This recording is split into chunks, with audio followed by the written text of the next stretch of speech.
Salem Derby, Jennifer Hayes, J.P. Kaczynski. Here. Joe McCoy. Here. Dan Riss. Here. Tamara Smith. Joy Winnie. Here. Okay, could please stand for the Pledge of Allegiance. Pledge Allegiance to the flag of the United States of America and to the republic for which it stands, one nation, under God, indivisible, with liberty and justice for all. Thank you. Could I have a motion for the approval of the minutes of March 1st? So moved. Motion and second approval. And all those in favor? Aye. Any abstentions? Okay, motion passes. Public speak time. Does anyone from the public who'd like to address the council? They're not public. Here, right. Yes, they are. Communications from elected officials, boards, committee. The one thing I want to say is the next city council meeting, April 5th, Representative Sybeck will be here to talk about the budget and just give us an update on state issues. So again, that's the next meeting, April 5th. Joe, Yeah. I just wanted to give an update from the school building committee. Oh, okay, great. Counselor Hagan was on that. I joined it beginning of last year. We had our first public forum February 28th, and there was a full house here. And there's a great PowerPoint presentation that went along with it. And all of the school building updates are on the school's website. So it's epsd.us. And there's a tab right at the top for school building updates. And folks can find all the updated info on that. And the next public forum will probably be the end of April, but that's to be scheduled. Okay, great. So again, for the public, if you want to know more about the school building project, epsd.us, and there's information you can get from that website. Thank you for the update. Mayor Catcher, did you want to talk about your under communications, your personnel director to ethics liaison? Did you want to talk about it or just introduce it?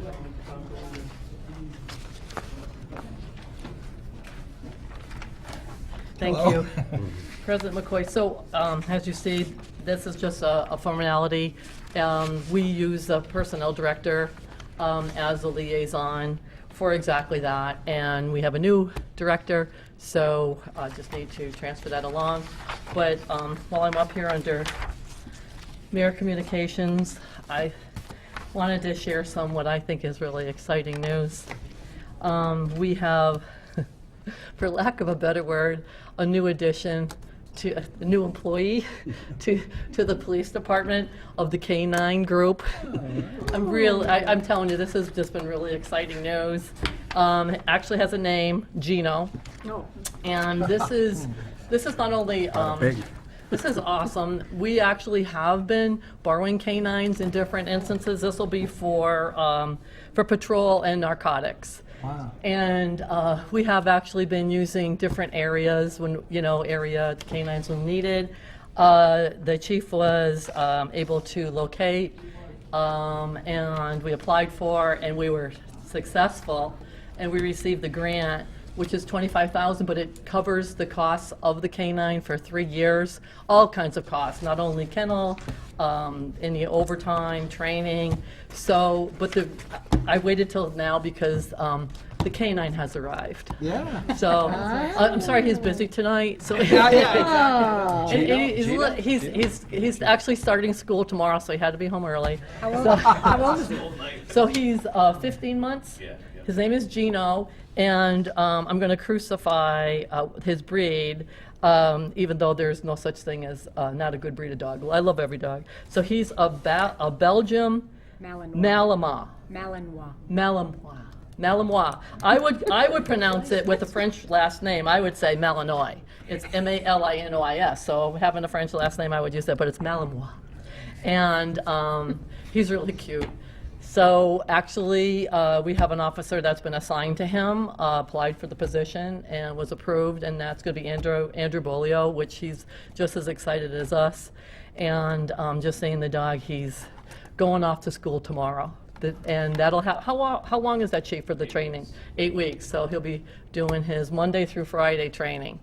And I'm really excited about it. And Master? Does the officer take him home at night? yes, Well, yes, that's- he's, I and wouldn't that's want why him in a they're, cage. right. So there was so much involved in this, and I had my fingers crossed every inch of the way. But now that he's here, And we did, and actually, we even received the grant. They not only received it, we really received it in check form. Wow. So it's very exciting. So maybe one of these nights he'll be able to come out. Oh, Yeah, yeah. it'd be great. But once he's done with his training, because that's basically, you know, the whole day, it's either in Westfield, tomorrow he's in Pittsfield, right? And there's another location, is it, for training? Southwick. Yeah, so he'll be, you know, doing his training in different places depending where the instructor is. So I'm sure when he's done, Around the room, you know, sniff them out. Chief can hide things in the room, we can go sniff them out.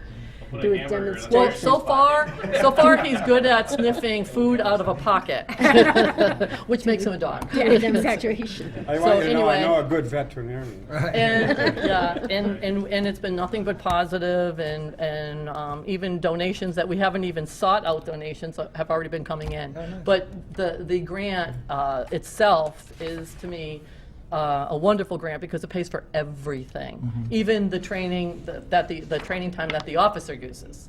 So it's really a great grant. Nice. So Yay. that's my good news of the day. Yay, So I Gina. didn't want to forget to tell you I don't know that. if you can offer, or the chief, so do you know, is it sort of like a la carte kind of training? Like, is it gonna be drug, search and rescue? Or how, what will this It's ultimately, patrol will and this dog? narcotics. That's right, Chief? Patrol and, Okay. specifically patrol and narcotics. Okay. Outside of they're all trained in patrol work, but outside of that, then you can a la carte pick, but only one collateral duty, whether it be bomb sniffing, narcotics, cadaver. In our case, the need is patrol and narcotics. And what skills does a patrol dog bring? Or what is it? Does it- Search and rescue, yeah. Okay. And they're a great deterrent too. They bring a lot to the table from Yeah. patrols. Will they do that perspective. grab the arm kind of thing? Oh, yeah. Okay. Yeah, We will they- demonstrate. Yeah, exactly. You can demonstrate that. They call the Belgian, the Malinois has a few nicknames. One of them is a fur missile, land shark. Yeah, yeah. They're very, very fast. Gonna hear it we're now. really Run, Joe, excited. run. We're really excited. I need his picture on the website. Yeah. Yeah, we'll get some pictures together. Well, that's exciting. Great. Great. Thank you very much. So actually, we'll go back to Councilor Wynn if you want to introduce the ethics. Yeah, I move that we move the appointment for Monica Kane to the appointment subcommittee meeting for our liaison to the State Ethics Commission. Second. Okay, a motion, a second to move to appointments, the request to appoint Monica Kane as the city's liaison to Ethics State Ethics Commission. Questions or comments? All those in favor? Aye. Opposed, abstained, motion passes. Okay, I think we can move on to Finance, Councilor Rist. Yes, Mr. President, we'll have another meeting next week, March 22nd, 5 o'clock downstairs, where we'll be discussing the new business. At this time, I'd like to make first reading for those new business items. The first one being an interdepartment transfer. I ask the council approve the amount requested of $11,628 to be transferred from the reserve fund to be transferred to police public safety supplies, $11,628, to provide funds for the purchase of firearm ammunition. The next item, I haven't made a motion. The next item is approval of the following supplemental appropriation. The amount requested is $50,000 to be appropriated from enterprise retained earnings to be appropriated to capital water fiscal year 17 replacement of water meters, $50,000. The purpose to provide funds for the purchase of water meters. And lastly, a supplemental appropriation request of $51,500 to be appropriated from enterprise retained earnings to be appropriated to capital sewer for 2017 Chevy van, unit number 35, $51,500. To be used for the following purpose, to provide funds for the replacement of unit 35 in the sewer division. I move that these items be sent to the Finance Committee for review. Second. Okay, we have a motion, a second to move the interdepartmental transfer, the two supplemental appropriations to finance. Additional questions or comments? All those in favor? Aye. Opposed, abstained, motion passes. I also move that the three aforementioned items be set for public hearing on April 5th at 6:15 in these chambers. Second. Okay, a motion, a second to set public hearings for those three mentioned items for April 5th, 6:15 in these chambers. Additional, all those in favor? Aye. Opposed, abstained, motion passes. Well, that concludes, Mr. President. Okay. Public safety, Counselor Hayes and Snyder. Someone, Counselor Carey?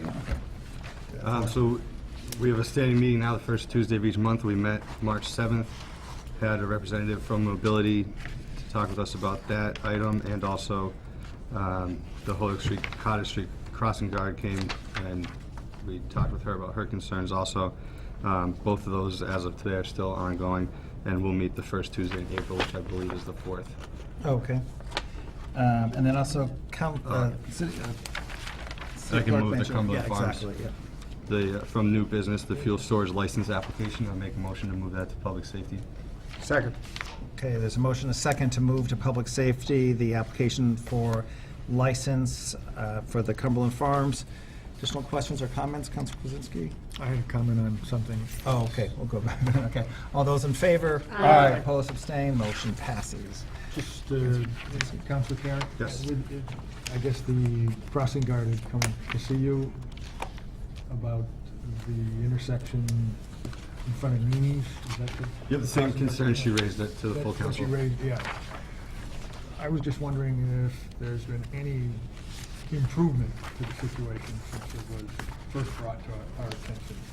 There's been no changes proposed where the subcommittee as well as the crossing guard are all going to chat with police, DPW, and see what options there are, but there's not too much the public safety committee can really do as Right, far as, right. yeah, from an ordinance standpoint or anything like that.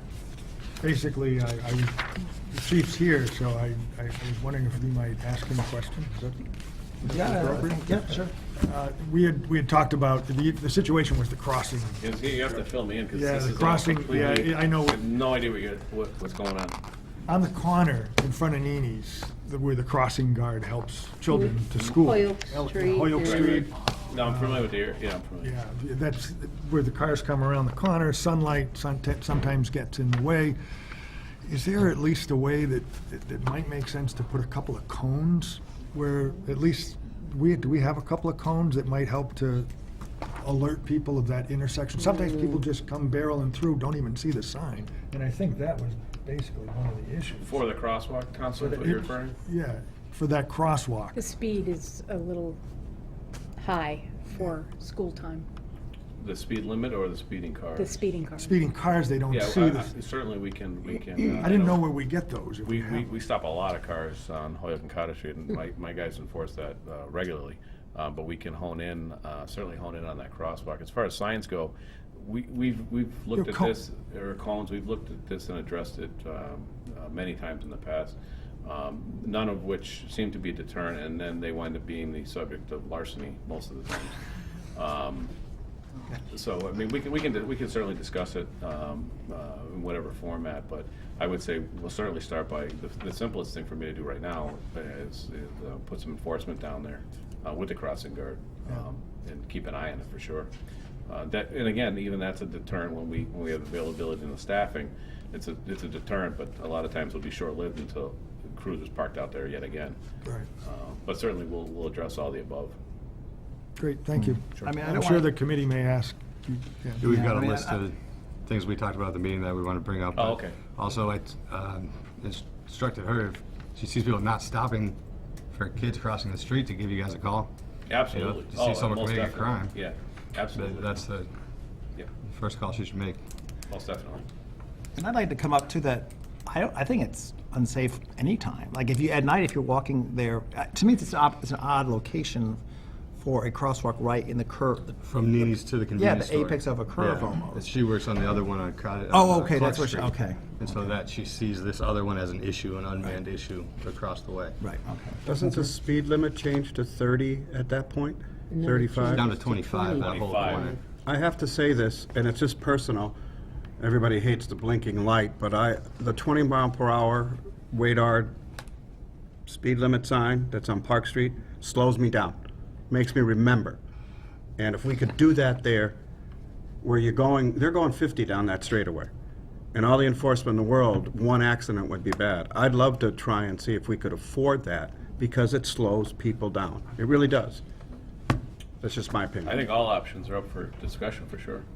Yeah, one more question, because obviously, Not a question, I'm just gonna make a comment about the 20 mile. That was put in by Williston, they paid for it. Okay, well, So if you can convince Williston to donate it to us, I think public Kudos. safety is important, that Yeah. this city can pay for it, but that's just my opinion. Okay, we have a public hearing. great, yeah, so there'll be more discussion on this for sure. Thank you very much. Thank you. Mr. President, I move the public hearings be opened. Second. Motion second, to open public hearings. All those in favor? Aye. Opposed, abstained, motion passes. Public hearings are open. Councilor List. First item for public hearing is the interdepartment transfer of $14,176 from the reserve fund. This is a fire department request to fund a number of items. One is primarily the items regarding the hiring of a new officer who will have, they're trying to hire a paramedic. This pays for 13 weeks of base pay, initial use of uniforms, and 13 weeks of EMT incentive. And I should note that we often apply for federal grants, but we did not get one this time. I'd like to invite the chief up for your questions and to explain further. Go first. Okay. So, so just right off at what you said, this is what I wanted to bring to everybody's attention in case, you know, it was a year, last year in our budget period was incredibly well, where we were able to just begin to start adding back positions. And this was promised, you know, we did a police officer, we did water, we did sewer, different positions were brought back, and then some different school positions during our budget period. And it was also, you know, a promise that I had made to our chief. Both chiefs, we put on a police officer, but our fire chief. But we were in the process of, the chief had made an application for exactly that, for a firefighter. And that would have been great. It would have been 3 years that, and it was a federal grant. We didn't find out till very late in the year so we couldn't put the person on before that because it has to be a new person you put on. So if we got the grant and we had already put somebody on, we'd have to put somebody else on.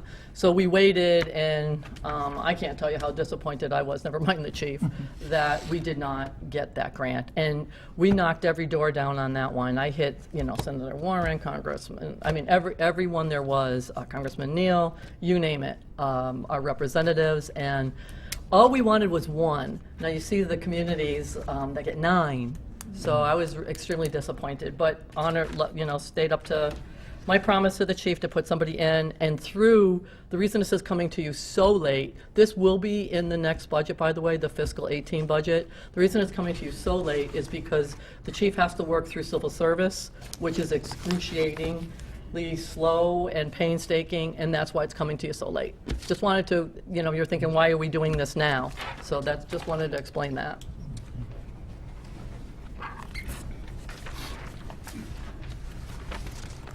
Before I go into this, if you'd indulge me for a second, as everybody know, we had a little bit of a dust-up with snow yesterday. It just a snowed? little. Really? Yeah, maybe just a little bit. Well, in true East Hampton fashion, most people didn't realize that we don't have a DPW staff of 100 people because they were out there doing what they do. Every hour, I'd get a call from our local MEMA office. Do you need anything? No, we're good. Yesterday afternoon, was it about 5, Bob? About 5 o'clock, we got a call for a serious medical emergency on Glendale Road. DPW monitoring our frequency, sent plows there, plowed us in so police and fire could get there, helped shovel to help get to the person, and then made sure we were plowed and sanded heading out of East Hampton, which we didn't need because the roads were already so good. But the DPW crews were there. So not only were they out there putting in I don't even know how many hours they put in yesterday. Joe's probably still counting the overtime, having chest pain. When the call came in, the DPW employees monitor our frequency and police just for that reason. So unfortunately, the outcome wasn't what we wanted, but this person's chances were significantly increased because of DPW. I know a lot of times people like to give them shots because of the shape of our road or they don't realize with the amount of snow that we had yesterday, if there's an inch or two on the road, it's okay, because they did a phenomenal job. So I just wanted to pass that on. The Chief put a post out, and it's on the police department's Facebook page that does the story better, but just so people out there know that your skeleton crew of DPW, and I think it was 26 with contractors, Mayor, is that what he had out yesterday? 26 people with contractors. That's incredible for the amount of miles of roads we have in the shaped area, and so I just want to give the DPW a plug, because they usually get forgotten, and they're easily targeted when roads have potholes. So the request before you, as the mayor said, is one full-time firefighter. I think I started the paperwork with civil service at least 45 days ago, in hopes of having somebody hired by April 1st, because April 10th I have a new firefighter who was hired to replace due to retirement, starting the fire academy. So I wanted to get that person in to cut the overtime cost. The good part is the next person through the door is part of our call force, so the spin-up time and training is minimal. They basically hit the door running, and we can put them right to work. The other requests, I'll start with the ones in the 2310, the ambulance account. The maintenance agreements, our cardiac monitors, we have one that is... That's not on yet. Oh, we're just on the fire ones? Yeah, Okay. we're I just can only do on one the- at a time, Chief. The building equipment, the diesel exhaust system that No, we no, have. no, no, no. We're just doing, I thought they were rolled Just in. doing, well, they're only one at a time, so we're just doing the reserve for the hire, 14,176. All right, I had them in the wrong order. Okay, so this one is just for the firefighter Firefighter, position. yeah, the one that you didn't get the Right. And, grant for. Unfortunately, the grant program in previous years rewarded communities who did not adequately fund their existing departments. Several large metro departments in the eastern part of the state have upwards of 20 firefighters on these grants. Every year, they kept giving them 10, giving them 12. So probably a third of their department was being funded by federal grants instead of the taxpayers, or just reducing the number of firefighters. I was told that the program's changed for next federal fiscal year, but we can't wait that long. And they would like us to hire above what we currently have, which would be good for 3 years, but at the end of 3 years, we could not absorb 4 full-time salaries. So we won't be applying for that grant in the future. Any questions? Any questions for the chief? No? Okay. If it's anyone here from the public who would like to address the council on this appropriation? No? Okay, Councilor Rist. I move that the council approve an interdepartmental transfer. Amount requested is $14,176 to be transferred from the reserve fund, to be transferred to fire full-time regular, $11,314.03. Fire uniform allowance, $600. An ambulance EMS incentive, $2,262.70. The amount requested will be used for the following purpose: to provide funds for the cost of hiring a new firefighter. Second. We have a motion and a second to approve the interdepartmental transfer of $14,176.73. Additional questions or comments? All those in favor? Aye. Opposed, abstained, motion passes. The next interdepartmental transfer, the chief might as well get back to the podium, $19,500. This is for various items under the fire department, and I'll let him explain each one, as he'll do a better job than I. Well, I don't know about that. So I'll start with the very first one, ambulance maintenance agreements. It starts there. Cardiac monitors, we have 3 of those, one in each of our ambulances. Our oldest one is now, 15 years old. The other 2, we purchased them when normally we purchase an ambulance. The 2 newest ones recently came off of warranty. So the maintenance cost for maintaining those increased significantly. Because they're an electronic medical device, they're required to be calibrated twice a year by the manufacturer. Half of that used to be covered by warranty, they're not anymore. The medical supplies, the biggest hit we're taking on that, and it's in the headlines, is the cost of EpiPens. We are required to carry 8 EpiPens between our ambulances. This year, that added an additional $3,000 to our annual medical supplies. One of the solutions, we changed our first out ambulance so that it is only operated at the paramedic level. So we no longer have to carry EpiPens because we carry epinephrine as a medication. So we were able to drop our number of EpiPens, and that saved us about $750 a year just by dropping that. The downside is if there comes a day because of vacations or whatever, and we don't have at least one paramedic working, then that ambulance is out of service for the day.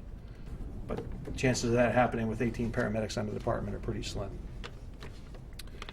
Building equipment and repair, the biggest chunk of that is the diesel exhaust removal system. That's the yellow and black hoses that hang down.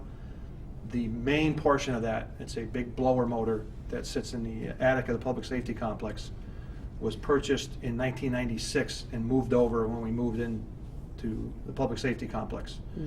So that device gets a lot of use every time any vehicle on the apparatus floor starts. It kicks in, it runs for, I think it's 3 minutes afterwards when they back in the station. It kicks in, so it has a lot of hours on it.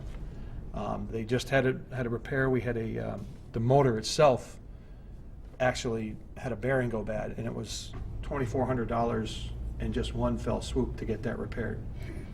That is critical because, as everybody knows, diesel exhaust is a known carcinogen. If you were ever in the old station, you'd notice that there was black soot all over the walls. That went away with this. But this piece of equipment is tired. It's served its use. It's not getting replaced. It just breaks on a regular basis. Education and training. One of the big increases is the State Fire Academy changed their curriculum that they train new firefighters in. Different vendor, different book. So we had to go by the instructor's manual, lesson plans, the student books, and the company that makes them. They're worse than college textbooks. They have the market and they know it, so they're not cheap. The instructor's guide, which pretty much now comes on a thumb drive, is over $1,500. So it's a pretty good racket, almost as good as college textbooks. The fire equipment line of $1,500. Our fire gear by NFPA standards has a 10-year lifespan. 2 years ago, we did the capital, or a year ago now, to replace the vast majority of them. There was 2 sets, my set and one other firefighter's, that we didn't purchase. That set, at a motor vehicle accident, had got some battery acid on it and chewed holes right through the pants. They were 9 years old. They weren't worth spending the money on to repair. So that was $4,500 out of that line item just to replace the last 2 sets. One of the things I started doing when the firefighters go to the 10-week recruit training, they have to bring their own firefighting gear. So a new firefighter, we spend $2,200 to put them in gear, send them to the fire academy, and for 10 weeks it gets beat. It comes back, we drop another $600 on repairs. There's a company that rents it. So we started renting, this will be our 3rd firefighter. So it costs about $600 to rent a set of gear for 10 weeks. And if it's beat up, it's theirs, they own it. So instead of destroying a $2,200 set of gear, we're spending $600. And the worst, I think, unanticipated cost was our supply hose, which is the big hose that comes off the back of the truck that we hook to the fire hydrant. A lot of that was bought right at the end of Chief Morissette's career in 2003, some a little before.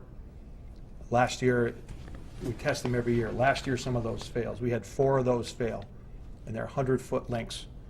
A single length of hose costs $1,100. So in order to keep the minimum number of feet of hose on the engines, I had to buy one length of hose this fiscal year just to keep enough on the engine.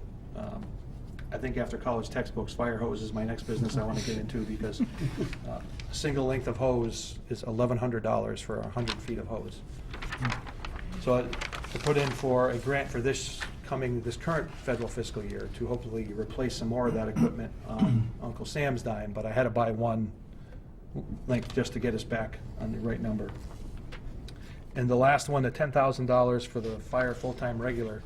We had a firefighter who was using vacation time prior to retirement. The overtime costs would have far exceeded the $10,000 that we would be short. The mayor allowed me to hire early. I think the projected overtime cost was going to be about $18,000 to $19,000. The only additional funding I need to bring this firefighter on early was $10,000. I've been being able to use some of the savings to reduce that. So I think he had, I don't even remember how long he had for vacation, but it only ended up costing us $10,000 as compared to the $18,000 in overtime. And that was the last one. I just wanted to comment to the council that one of the things I appreciate from the mayor's office is the reserve fund was increased to, I think it's $200,000 now. And she did that primarily because a lot of our maintenance line items aren't real high, so that this funding can be used, for instance, for the fire department when unexpected costs like this occur. And I think it's a good fiscal policy. And that was one of the things that was brought up. And I like saving overtime costs. Thank you, Chief. Any other questions? Yeah. If anyone else from the public would like to address the council concerning this appropriation? Not seeing any. Councilor Rist. I'd like to move that the council approve an interdepartmental transfer of $19,500 to be transferred from the reserve fund, to be transferred to the following accounts: ambulance maintenance agreements, $2,000. Ambulance medical supplies, $2,000. Fire building and equipment repair, $2,000. Fire education and training, $2,000. Fire equipment, $1,500.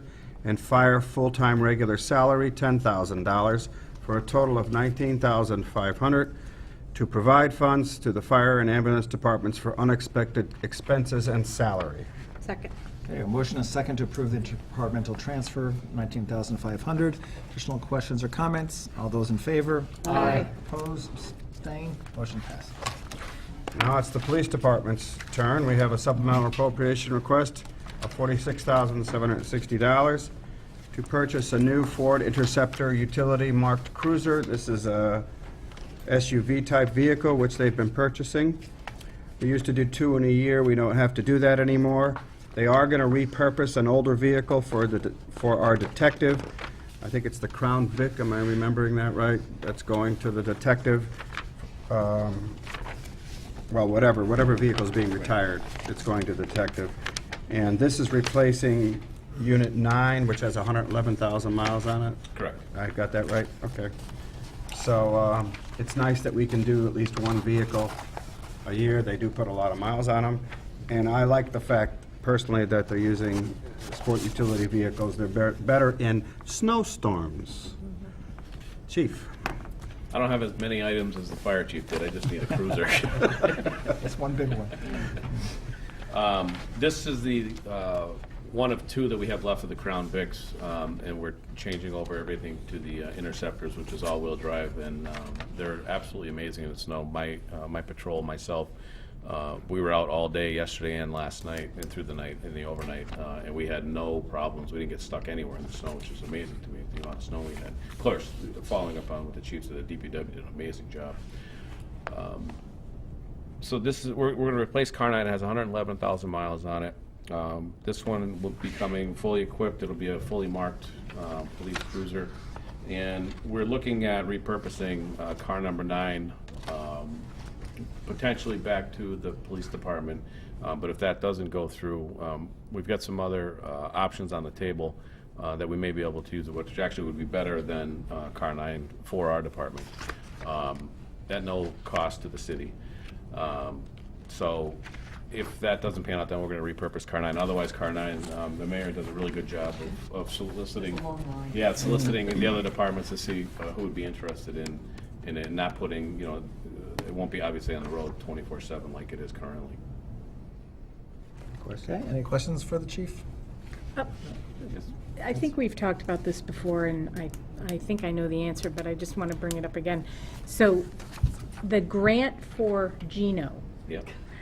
will cover any modifications to any of the cruisers to make it a K-9 yeah, cruiser? that's a great point, Counselor. Thank you for bringing that up. One of the cruisers that we toyed with the idea of putting in for a new K-9 cruiser, and there was a bunch of schools of thought. We can retrofit an existing cruiser, which is going to be car number 10, with about 40,000 miles on it, for about $6,500, as opposed to trying to purchase another brand new cruiser for $47,000. It made good sense. 40,000 miles on car 10. It's a relatively new cruiser. It's not a lot of miles, and that K-9 cruiser will be specific to Officer Boyer and to Gino, so that car will not rack up the miles that the 24/7 cars do. So that made good sense. It was a good cost-saving measure for us to get it retrofitted for a lot less money. And adding this cruiser to our fleet now, although we are going down car 9, we bought an extra cruiser at a drug forfeiture last year, kind of anticipating this whole move. So we're not going to take away from the fleet. We're adding to our current state and getting a K-9 cruiser on top of it. Okay. Is his But the grant K- going to pay for it? And the grant covers The it. grant covers that $6,500. So that was a long answer to your question, yeah. Yes would have been fine, but I like the story. Any additional questions for the chief? Just one, we don't have any other vehicles over 100,000 at this point, right? We have one car number, no, actually, you're right, Counselor. Car number 7 has 83,000. That's the closest to the 100. And that's the last Crown Vic, as I recall. And that's the very, so yeah, that'll be hopefully next fiscal year's replacement. Anyone from the public would like to address this appropriation?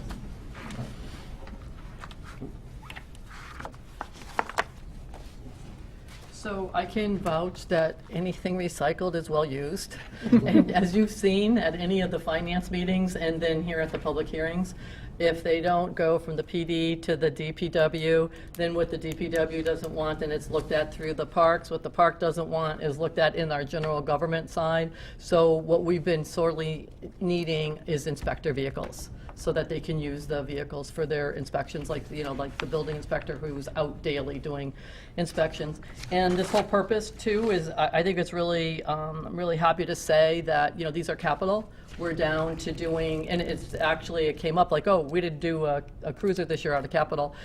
So we'll be doing, more than likely one next year if needed, but not, then we won't be doing it. But there were years where we needed to do 2 a year to, as you well remember the fleet when you're talking about 100,000. And so these are capital projects, and I think I also always have to mention what saved us was the drug forfeiture money for years. You know how many vehicles that has purchased for us. That would never have been possible. So it's probably the only upside of the drug forfeiture that you'll hear on this end. But just wanted to make that known that the police have purchased many, many vehicles on their own over the years. Okay, thank you. Thank you. Okay, Councilor Rist. I would like to make a motion that the council approve a supplemental appropriation request. The amount requested is $46,760 to be appropriated from capital stabilization, $46,760. Excuse me. To be appropriated to Capitol Police Ford Interceptor Utility Marked Cruiser to provide funds to purchase a new Ford Interceptor Utility Marked Cruiser for the police department. Second. A motion and a second to approve the supplemental appropriation of $46,760. Additional questions or comments? All those in favor? Aye. Opposed? Abstained? Motion passes. The next supplemental appropriation request is for the school department, $48,310. It's to replenish funds because they had to make emergency boiler repairs at Whitebrook, trying to remember, and Center School. They had to do it, or the kids wouldn't be able to go to school. So they made those repairs, and the mayor is obviously using free cash to refund the school department for those repairs. That's about it. It's fairly straightforward. If we said no, they'd have to send the boilers back. Mayor, do you want to add anything more to it, or is that pretty much? I don't want anyone to think we're sending the boilers back. So if by any chance you said no, what would happen if the school would have a deficit, which they will have, and which they do have, because obviously they purchase them, and we don't ever finish our year end with deficits in any of our departments. It's not a good thing. And these are expenses that really hurt. You don't have a choice, but they really hurt. And I hate the word free on that free cash. Yeah, okay, yeah, exactly. Anyone from the public who would like to address the council? Okay, now being seen, Councilor Rist. This is just a personal comment. This is an example of why, well, we have older schools, and obviously there's older equipment in the schools, and they're going to have more of these things happen. So I would like to make a motion that a supplemental appropriation request be approved by the council for the amount of $48,310 to be appropriated from free cash, $48,310, to be appropriated to the school departments, $48,310, for the purpose of providing funds to the school department for heating repairs at Whitebrook Middle School and Center School. Second. Motion and a second for the supplemental appropriation of the $48,310. Additional questions or comments? All those in favor? Aye. Opposed, abstained, motion passes. The last supplemental appropriation request is dear to my heart because it starts the motion, the ability of the city to have a performance in public space in our old town hall. This is the CPA-funded grant and grant leveraged for design, renovation and restoration design of the second floor of the building. I had the clerk send you I hope you're all able to read it, the designs as on the part of the agenda packet. They're fairly extensive. This is what you might say a concept drawing. It was in your packet. Okay. Okay. It's a fairly extensive design. As I also chair the CPA committee, the committee approved it unanimously, is very excited about it. As you'll see from the request, it is for, to match, I just want to make sure I have the right figures, matching funds from the Mass Cultural Facilities Fund of $206,478, because the total design cost for this phase is $412,957. So this is, as we like for CPA funds, it's leveraging another grant. So the whole thing is not paid for strictly out of CPA funds. To be totally transparent, the total anticipated cost of this renovation in the years ahead is $4,872,000. So there's a lot of funding already started, a capital fund campaign by CitySpace. And I'd like to invite Mr. Ed Check up to the podium. He is the chair of CitySpace, and he will answer any of your questions. It's a big project. Thank you, and thank you for letting me speak. You know, I've been before you a couple of times because we've gone through different phases for CitySpace. CitySpace is now 10 years old, and you know, first we had the first floor renovation, and then phase 2 was the lobby renovation that we received grant for and match grants for. And this is now our phase 3, which we call the big one, because we're now moving upstairs to remodel and renovate that performance space, which is an incredible performance space. And many of us hate to see that it is empty all these years. But the big issue is there's no elevator in the building, and we did receive a grant to do a feasibility study for $30,000. So all of last summer, we were working with this architectural firm, Kuhn Riddle, and those are the plans that some of you have in front of you. We did have different days that were open to the public. Where I think I've invited all of you to one of our presentations over the summer, and to sort of discuss what we wanted to do. So yeah, so we're currently in the logistics of what would go next is if we could have. Let me back up. It would take a year for the architects, Kuhn Riddle, to actually draft up these plans. And so our thought was, well, if this went through, if the money was received, and we got the matching grant from the Massachusetts Cultural Council, then we being CitySpace, would start our capital campaign in the fall of this year to coincide while it takes the year for the architects to draw up these plans. So we have a whole year of fundraising ahead of us. We have recently figured out a whole 4 to 5 year strategic plan that we are going to activate very soon. And that's where we're at. You know, we're all very, very excited about these plans. And I hope, you know, that you share my excitement, because everybody on the board at City Space is pretty dedicated and have a passion for the arts in East Hampton and want to see this project happen. And we also know from the different charrettes that we've had that there's a need for affordable performance space in this area, not just East Hampton, but in the area. And we think once we get to the management, eventually City Space will manage that second floor. And in our sort of continuing collaboration with the city, because we are helping the city run this building, and so in time, you know, hopefully it'll just run. The money that we're taking in from it being a rental performance space will cover the cost of what it will take to keep that space open.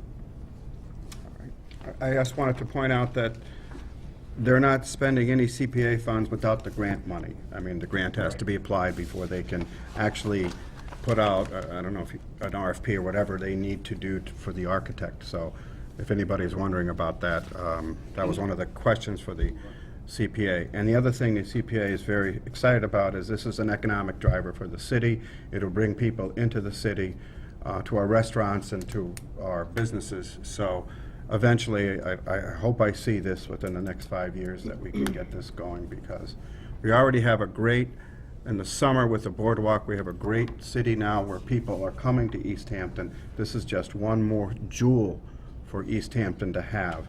And it's a beautiful building. And for it to go unused, thank God we have the downstairs done. For it to go unused is sad, because it's the history of East Hampton right there. And being used, people will be in it a lot. So these are the kinds of things that the CPA committee was excited and discussed. So just wanted to bring those things up. Thank you. Any questions? This isn't so much a question, I don't think, as a kind of commentary. So I'm on the finance committee, and I definitely approved the moving forward with the design. My concerns are the timing, with us trying to get new schools in place. This seems like another very large expense.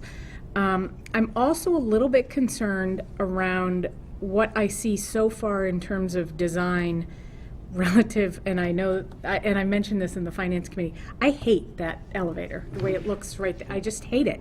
And it ruins the entire skyline right there. I hope that they can do something different that includes some sort of something, but that almost ruins the entire building for me. But besides that, I'm concerned, and I will want to have more information around how much the city will be putting in to that larger $4 to $5 million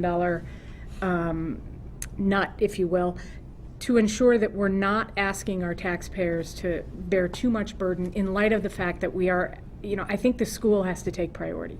And if it's one or the other, I would lean toward the school. I realize the expenses are not at all similar, but I don't want to put too much of a burden on the city. I think this is an excellent idea. I love it. I support it. I'm a little concerned about the timing, but we'll see what the design comes through, and then your fundraising. I'm just going to have Councilor Riss probably answer your part. I wanted to say that this is CPA funded, and CPA funds can't be used for the school. We anticipate, and the committee did discuss bonding out of CPA funding, where the bond would be paid every year out of CPA funds. The rest of the funding will have to be for their capital campaign. Mm-hmm. Now, granted, that capital campaign may compete for any dollars that people have for the school. Yeah. But I think they're both important. But I wanted to make sure that in case people misread what you were saying, there is not going to be an override request to fund this renovation or anything like that. That's not even on the table. Nor was I going there. I know, but people might anticipate that. That's why I wanted to say that. What I'm suggesting is that, to your point, somebody will have to pay for this, either through the fundraising, the capital campaign, and they also have the money toward the school. I don't necessarily believe it's an either or. I'm just saying we need to be aware of the amount of money we're asking people Council to Wendy? pay. I just want to make the point that the school will have to go to a 2.5 override with the public, and the public will decide whether or not they want to pay for the school. And this is just a donation. These, whether people are passionate about providing their own money to city space for this great agree. opportunity. And I have to It's the agree, same too. thing with the I don't 2.5 believe- override. I It's- don't believe we're competing with this. People are gonna decide Yeah. where they Okay. want their money put. Absolutely. So, I actually think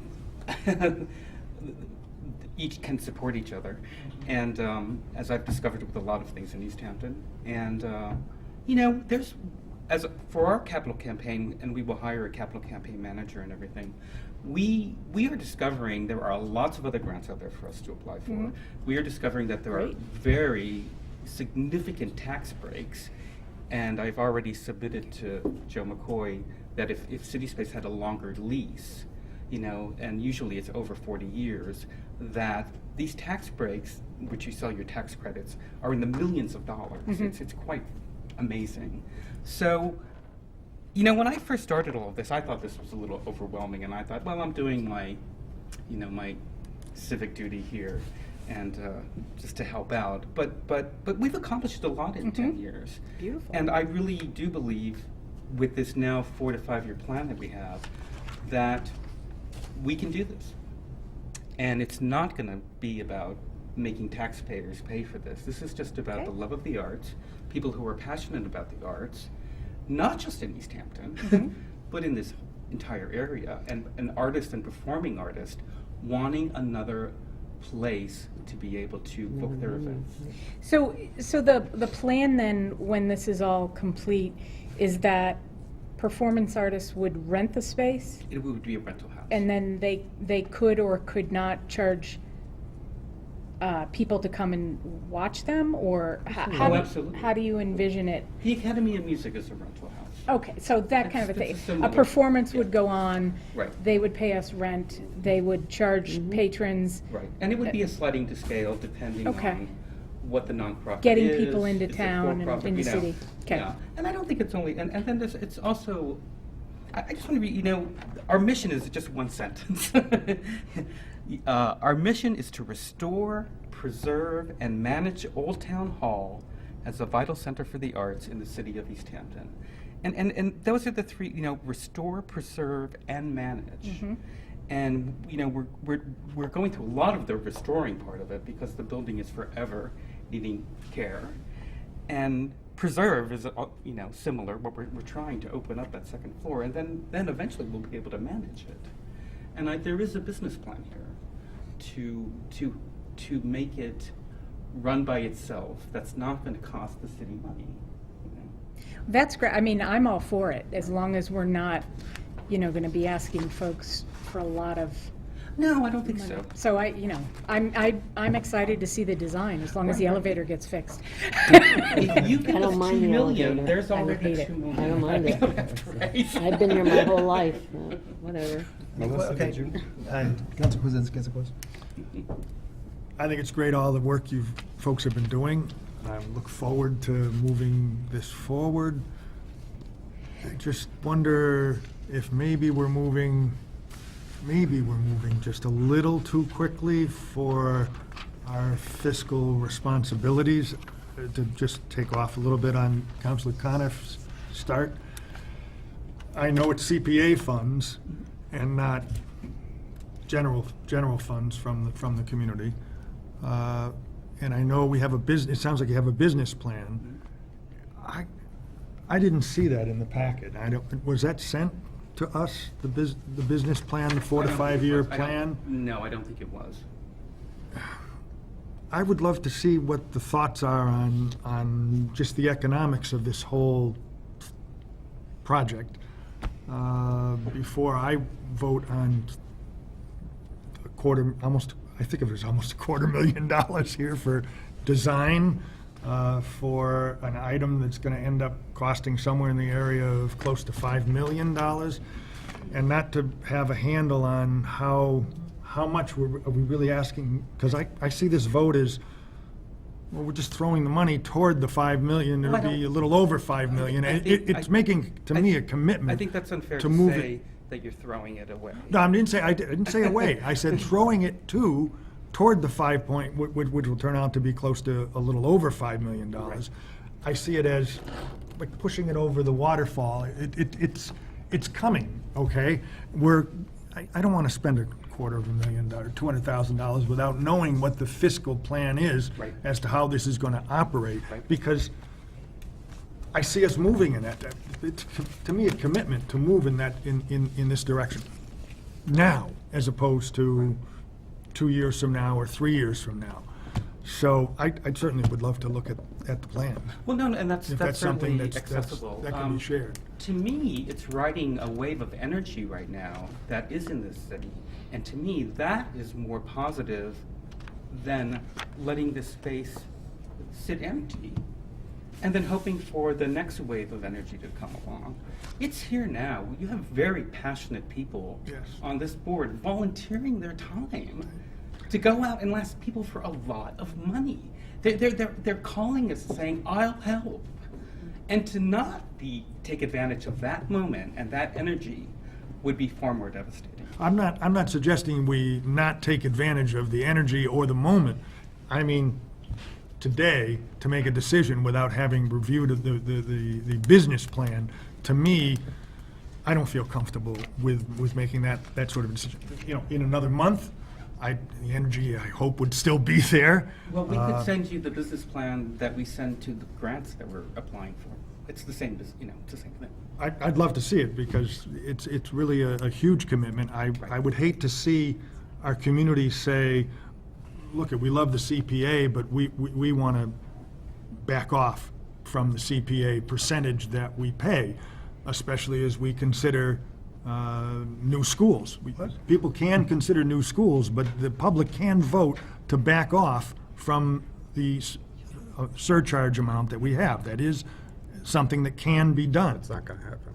I'm not suggesting we do it, but I think if we take steps to move towards spending almost $5 million without looking at business plans, I think, But you were not. yeah. I So thought let's move on, I would like to have. Have you finished? Council, I saw Council Winnie's hand next. All right, I went to the presentation that they had. They outlined their business plan. They did all of that, and I was absolutely, positively impressed by the whole presentation that they did. Counselor Joe, you were there. Yep, Counselor, yep. There were three of us there, and we were all invited, and you should have gone, because it was phenomenal, and the energy in that room. And you know what? They sold me. I went in there with doubting Thomas, just as everybody else seems to be here. Well, not everybody, but I went in there as a doubting Thomas, and by the time I got done watching the presentation, feeling the energy in the room, and walking out of there with this positive feeling that, you know what, this building is so important to the city of East Hampton that it needs to be preserved. And if you were up there and you got the tour and you saw the shape of the upstairs, it is absolutely such a feeling of just, oh, God. Our forefathers would be rolling, they are rolling in their graves, seeing how the upstairs has gone to just such disrepair. But, you know, when I was up there walking around in that room, all I could envision was a new city council having their inaugural ball in that upstairs, like they did 100 years ago when that building was built. And I just had visions of this building coming back to its full glory. And this is a group of people that are just advocating for it, and they're going out and they're working their tails off for it. And they did an excellent presentation, and if you could just see their PowerPoint presentation, I'm telling you, I'm absolutely voting for this because I feel that that building in itself is so important to this city that it needs to be renovated and it needs to be brought up to where it should be. And we still own it. It's still ours. We're leasing it, but it's still our building. I'll move on to Councilor Ernst. Well, I have to say that I am upset that the suggestion that the Pass city it down to JP. consider backing off of the CPA tax, which is a minor amount of money that is dedicated to many, many projects that the city has already done: affordable housing, open space protection, recreation, and historic preservation. What we have been able to do with those funds and to put out there on the table now, because this is a public meeting, that we should consider that to fund schools, put schools against the CPA. Putting that right on the table, I am very upset that that's even considered, because I think that's a wrong way to go. I know we need new schools, and I'm all in favor of it, but to suggest that the CPA's small amount of funds, which have been approved by this city for years and have given us a tremendous of tangible projects, might be considered to be reduced in order to fund schools is ridiculous, and and I'm sorry. The other thing I wanted to point out to the council is that the CPA committee was tasked with their due diligence in doing this. I'm on both, and I've always felt the council has the last word, and I'm strong for council authority, but the CPA committee is tasked to look at these projects, and they, I'll say it again, were so enthusiastic about it. They know the business plan, they know the designs, and they voted unanimously to support it for what it will bring to this city. So I have to let the council know. Councilor Kwasinski, you can abstain and you can vote no, but I would very much rather we unanimously supported the CPA committee as we have always done. Thank you. Councilor Khan. And I just want to make it really clear that from my perspective, I am going to vote yes for this tonight, and I always was going to. My personal feeling is it's certainly not at all to eliminate CPA. Absolutely not. That's critical. My only thought was that this is going to be tough, and I want to see, the plan, and I want to see the fundraising, but I'm all for it. But I just think we need to, just be aware that we're going to be asking a lot of folks to fund both fundraising and. Yeah, could I actually, But that's. Melissa, if you don't. How a capital campaign and who we're asking to fund, that's very different than going to the general public and asking for new schools. No, I agree. But it's money. It's money, and you're asking a group of people for however much money. Right, but we gonna could be be doing asking a group of fundraising people that don't events. even live in East Hampton. And that's great. Which is what we've Yeah, no. So I don't think they're comparable. Okay, all right, fair enough. I also would like to address the design choice, and I understand that. I mean, I don't, yeah, you have an old historic building, and this elevator is kind of stuck to it. There's a lot of logistical reasons why it had to go where it went, and it goes into how the floors. There are so many obstacles in that building, and just the land that we own. This honestly was the best choice for what we could afford. Sure, if we had another $5 million, oh yeah, we could have matched the stonework. We could have had turrets, turrets and all of that. Yeah. But it was just, this was unaffordable. It's like we had to control the cost. Yep. And so we felt for what we were getting, which had an elevator stop on all 5 floors, including the basement and the balcony, that this actually checked all of our tick marks. Okay. And that design, and I know it doesn't look nice on paper, but I actually think it will serve very well. Okay. And will make people excited to come into that building. Okay. So.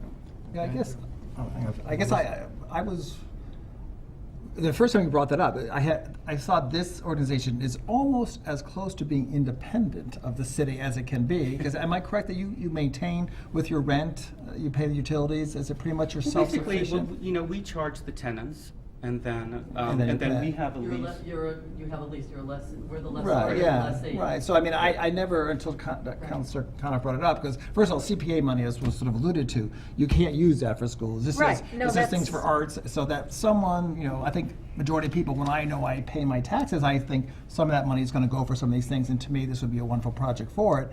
And then also, I see, as it was mentioning, that if it was a school thing, it's sort of more of a ballot kind of question. This is strictly voluntary. Do I want to support this project? Maybe I want to support projects, maybe both projects, or maybe I have to pick one, Right. But, I don't see them competing either, as much as you see that. Right. Council Kwasinski? I have been in the buildings many, many times and upstairs and seen the upstairs. It's gorgeous. In terms of what it was to the community and what it can be. I guess what I'm struggling with here is an understanding of the financials, and maybe if you'd be so kind as to maybe give us a quick synopsis of what the financials are. Are we going to be asking folks for the full $5 million in CPA funds? No. What percentage? No. What percentage do you envision? No. Of the $5 million project? I mean, Those again- kinds of questions. I mean, if we could just get, if we get the 412,000, so we can just let we can't do anything until we get a full set of drawings that we can bid out to really get the real cost of what a lot of these are, because there's always unknowns when you do construction and like this. And so that's why we want that to happen next. That's really the next thing that has to happen. Now, I suppose, okay, we could try to raise that 400 ourselves. We'll just delay us yet another year. That's not what I'm suggesting. I'm suggesting Well- once we get the 412,000 for Right. the project Right. and you get the design, now we're going to know the full costs and we're projecting it's going to be about 5 million. My question to you is, what percentage of that 5 million do you think CPA funds will eventually pay for? I can't answer that 50%? because, again, we're not only going to CPA. There's so many grants out there that we have to apply for. It takes time. We're preserving, we're eligible from the Massachusetts Historical Commission to apply for certain grants. We're doing another one right now just to fix the brownstoning on the building. That's going to be coming up before you. And again, it's another matching grant. City Space is matching it. Maybe it's 30,000. We're putting in 15. The grant's putting in 15. So it's just ongoing, and you sort of you discover them as you go along. There's always this learning curve of like, oh, this is available. This is available. And so, do I know exactly that percentage of what can come from? I can't. But I do know you have a dedicated group of people here who want this, who love this building, love the fact that it is right in the center of town. It lights up at nights to say, come here to East Hampton, enjoy the arts, enjoy the restaurants. All of the advantages to our economy are next to this building. So to have it sit empty yet even longer than it already is, meaning the second floor, which can really, bring in more income, it just seems a shame. And I really think right now, with what's happening with ECA, City Space, and a bunch of sort of entrepreneurs in East Hampton who are opening mills and other great things right now, it's like we're all coming together and we all want this. And I just think the timing's right for it. I certainly do want to keep that momentum moving.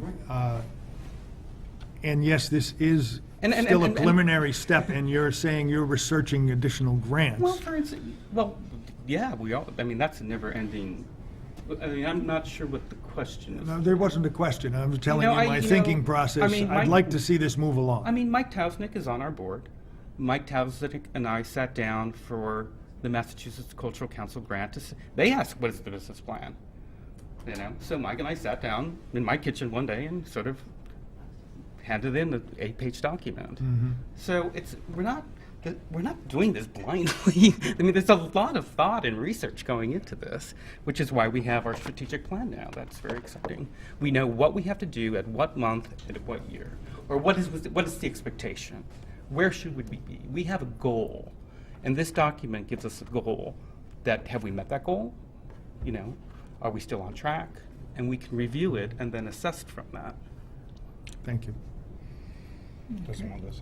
Melissa? Did you want to make any comments? Okay. Unless- Any I more have- questions? for- The last thing I want to say is, the mayor and I, we've had a wonderful collaboration. And stuff comes up and we're like, well, is this city space's, responsibility? Is this the city's responsibility? There's a pipe in the basement that looks really rusty. So, and so this working collaboration, it's like sometimes we pick up the tab, sometimes the city picks up the tab, and we're always negotiating that. And I just think this is a really, it's a good working relationship. So, and maybe that's why the excitement is in me, because I really do think it can open in 4 or 5 years. Okay. Thank you. Is there anyone else, either city official or public, like to comment on this appropriation? No? Okay, thank you. Can I say one other Yeah, thing, sure. since Daniel is here? Daniel, I live at the corner of Clark Street and Cottage. Oh, yeah. And I could tell you all about that corner. I could write a paper on that corner. Because half the time I'm afraid they're going to drive right into my house. Oh, no. You got They're Dr. coming Waite's down the old road so house. fast. Thank you. Okay, Counselor Rist. Okay, let me find the original document. This was approved 3-0 by the Finance Committee. What did I do with it? Here it is. Supplemental appropriation request, I move that the City Council approve it for the amount requested of $206,479 to be appropriated from CPA Historic Preservation, $117,253, and also from the CPA Undesignated Fund, $89,226, for a total of $206,479, to be appropriated to CPA Old Town Hall second floor renovation and restoration design, $206,479. The amount requested will be used for the following purpose: to provide funds for the final design, engineering, and creation of construction bid documents for the renovation and restoration of the second floor at Old Town Hall. Second. I would like to make the comment that these designs, we know that, we asked this, and I wanted to make sure everybody knew, these designs, when they're done, they may be on the table for a couple of years while they attempt to fundraise for this, but they won't go away. Obviously, cost increase because of the cost of construction increases, but the designs are, in my view, something that can be referred to and used for many years. So I don't think They don't go obsolete. they don't become obsolete. Thank you for that. Okay. I thought Counselor Wing's hand first. My question is, and I don't know if you have this on the top of your head, Dan, the mayor might. How much money have we already put into Old City Hall with community preservation money Oh for my God, restoration? I should have had that now. It's over $300,000 or $400,000 because the lobby cost a lot. I'm not positive. I'm sorry. Yeah. I'm going to take that back. I'm not sure. Because we have a motion on the table. Yeah. And that's Jamie fine. can do that But if you my talk to her. point being is, we started the commitment to keep that building preserved, and we started the preservation long before this came in front of us. To me, this is just another piece of the puzzle into preserving that building. And I've lived in East Hampton. I was born in Northampton, but I moved here when I was probably 5 days old. I grew up here. I went to the schools here. I was most likely bred here. I'm just gonna say it, My grandfather moved here. My father was born on Gough Street. So I've been a lifelong resident. And the City Hall has always been, for me and for the locals, the beacon of East Hampton. And again, we are leasing it to a entity that has made the commitment to us that they're going to preserve it and they're going to manage it and they're going to do everything in their power to bring it back to its old glory. And to me, that's a win-win. We still own the building. So liability-wise and everything else, it is still ours. So if we can, it's a win-win. If we can get somebody to come in, an entity, a nonprofit to come in and say, hey, we'll manage the building, we'll work on its preservation, we'll do all of that, we'll take it off your plate, but you still own it. You just got to give us a lease. To me, that's like, oh, okay. It's a win. I don't see a downside to it. So I am definitely behind this, and I just hope that my fellow counselors are supportive of the renovation of this historic building that we've worked so hard to preserve, and will hopefully continue to work to preserve it. Okay, Councilor Kwasinski. I want to thank Councilor Rist for pointing out that the plans, whether we do them now or we do them in 2 years, whether we approve them this month or next month, they will be in place for the renovation for many years to come. I think it is in East Hampton's best interest for the far future, to have that building developed. And I appreciate that the plans, approving the plans now, although they don't commit us to doing something immediately, give us the option to do something at a later date upon further review of the economics of the situation. So I appreciate that, and you will have a yes vote tonight from me. Councilor Rist. I just wanted to say, you brought up a good point, because we brought this up at the CPA committee meeting. This does not commit the city to this project. It commits the city to looking into it in a very design and scientific way. Until we get it's almost a catch-22. Until we get the designs on paper, we cannot really estimate what its cost is. I don't know if the process means we go out to bid and we see things, but architects are very good because they're very knowledgeable at what contractor costs are.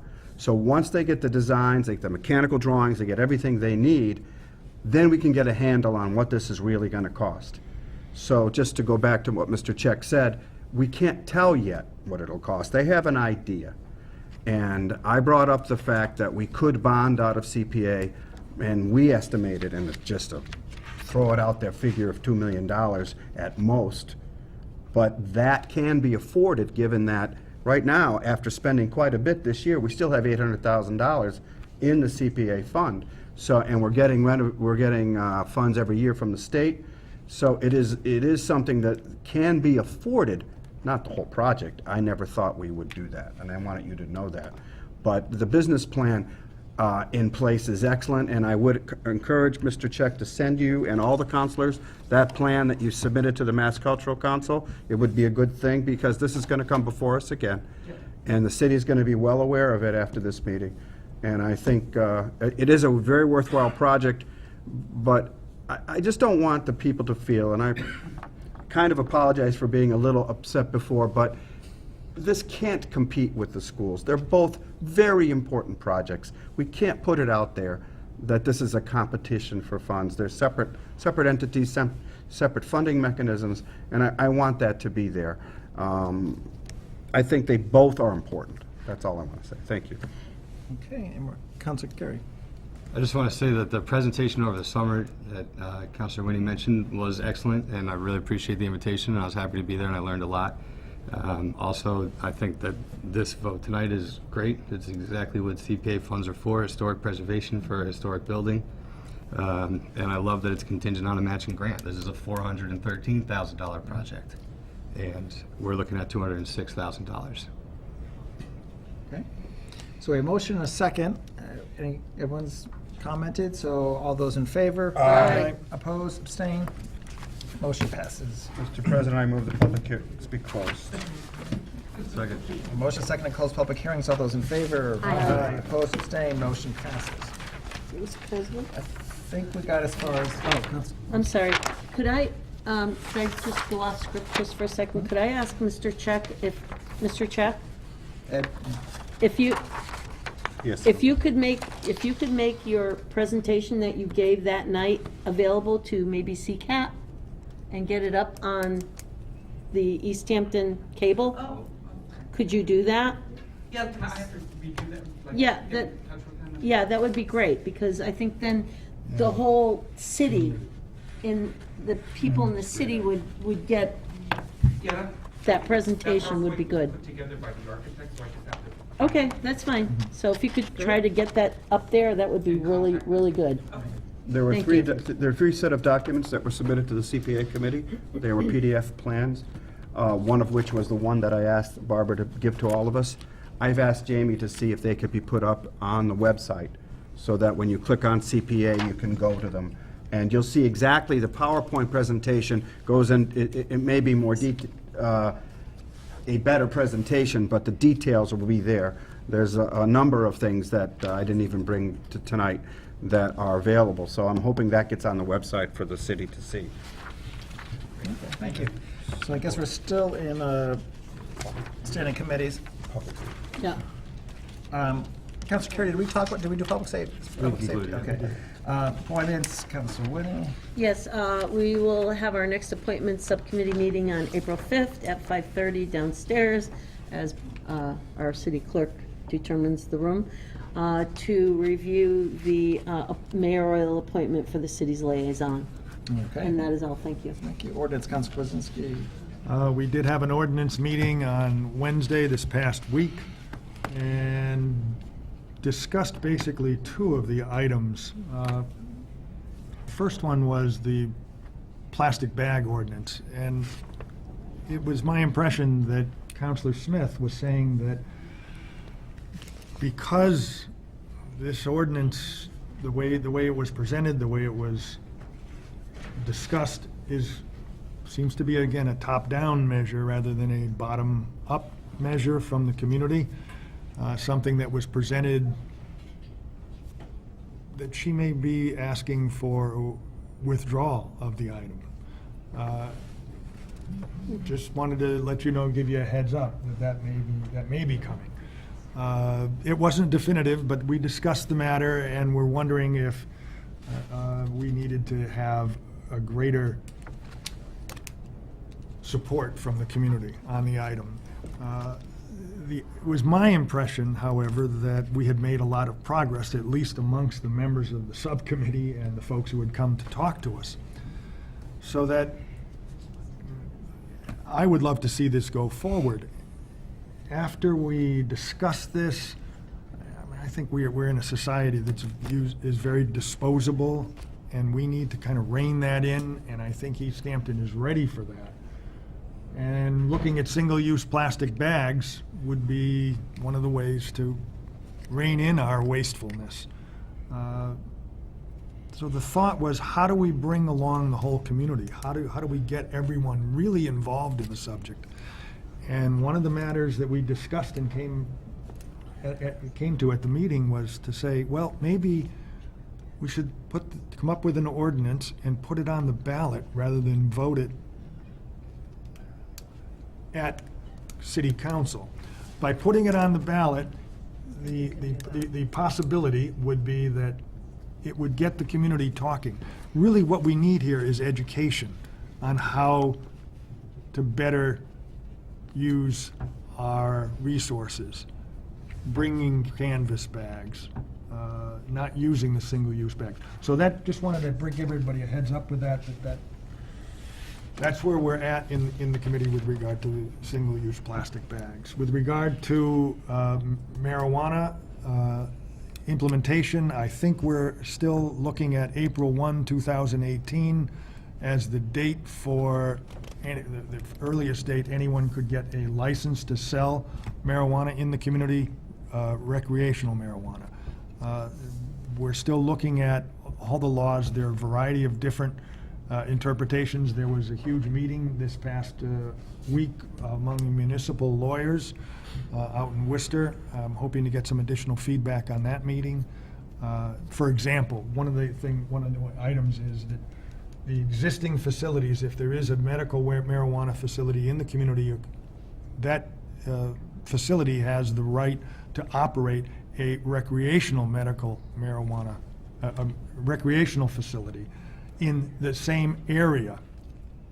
Well, it's not defined what area is in the way it stands, the way the initiative petition was passed. So,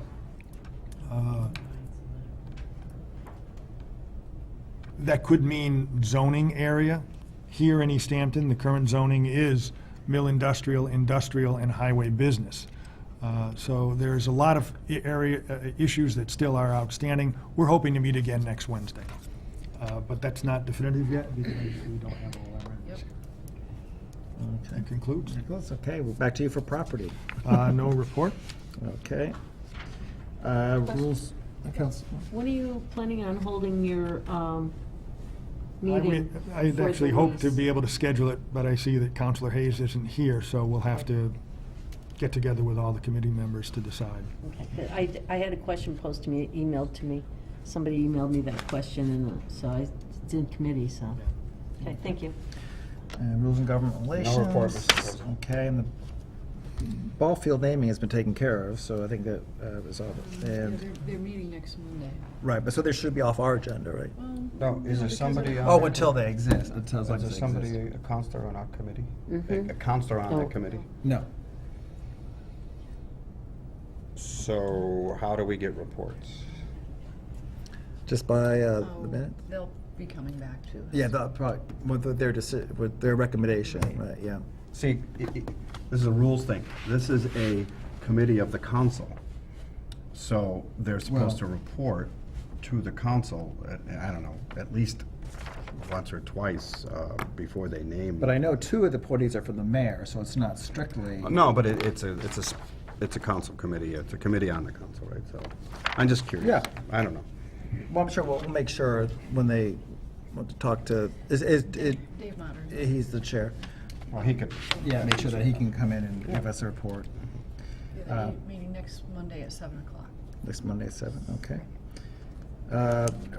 No old business, we're taking care of new business, so entertain a motion to adjourn. So moved.